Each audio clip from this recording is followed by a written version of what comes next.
1952 সালে ভাষার দাবিতে আত্মদান করা শহীদদের সেদিনের ভূমিকা সম্পর্কে নতুন প্রজন্মের অনেকেই জানে না। ভালো নেই মায়ের ভাষার জন্য প্রাণ দেয়া শহীদদের পরিবারের সদস্যরাও। সারা বছর রাখা হয় না খোঁজখবর, রাষ্ট্রীয় অনুষ্ঠানেও জানানো হয় না আমন্ত্রণ। ভাষা আন্দোলনের ৭৩ বছর পরও রাষ্ট্রীয় সম্মান পাননি বলছেন তারা। রাষ্ট্রভাষা বাংলার দাবিতে 1952 সালের 21শে ফেব্রুয়ারি পুলিশের গুলিতে প্রাণ হারান ভাষা আন্দোলনের প্রথম শহীদ মানিকগঞ্জের রফিক উদ্দিন।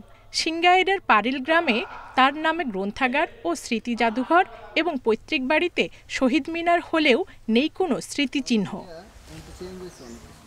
শহীদ রফিকের পরিবারের দাবি, শুধু ফেব্রুয়ারি এলেই তাদের কদর বাড়ে।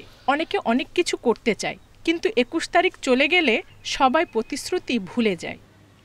এই ৭৩ বছরে এই যত সরকারি আসছে আমাদেরকে ওইভাবে মূল্যায়ন করে নাই। ভাষা আন্দোলনের আরেক শহীদ আব্দুস সালাম। ফেনীর দাগনভূঞার লক্ষণপুর গ্রামে জন্ম নেওয়া এই সূর্য সন্তানের পরিবারেরও খোঁজ নেয় না কেউ।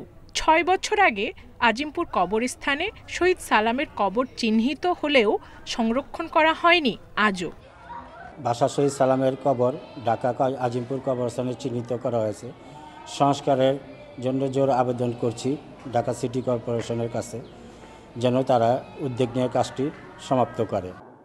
গ্রামের বাড়িতে শহীদ সালাম গ্রন্থাগার ও স্মৃতি জাদুঘরে তার একটি ছবি ও কিছু বই ছাড়া নেই কোনো স্মৃতিচিহ্ন।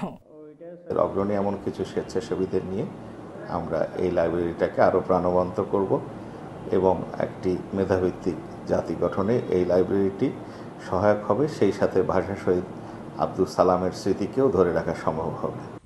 কালের পরিক্রমায় মুছে যেতে বসেছে ভাষার দাবিতে প্রাণ দেওয়া শহীদদের নাম।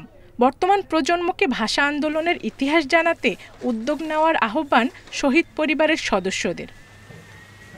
Independent news.